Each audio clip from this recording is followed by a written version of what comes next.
每個做老公嘅心裏面都有一個數字，你從來都冇同任何人講過。呢個數字就係，假如有一日你唔喺度嘅時候，或者你冧低咗，你個屋企人需要幾多錢先可以繼續正常嘅生活呢？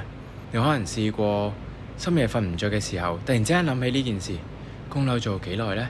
小朋友嘅學費，老婆一個人可以撐到幾耐呢？你喺黑媽媽裏面呢，計過一次又一次，但係都唔會有答案。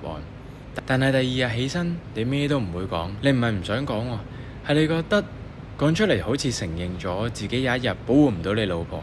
我結咗婚8年，我老婆從來都冇要求過我要賺幾多錢，但我心裏面好清楚，我唔能夠接受有一日我出咗事，佢要因為錢而過得辛苦。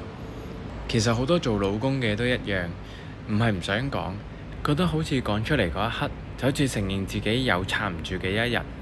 但係真正負責任唔係咩都撐住，係當有一日你撐唔住嘅時候，佢都唔會冧低。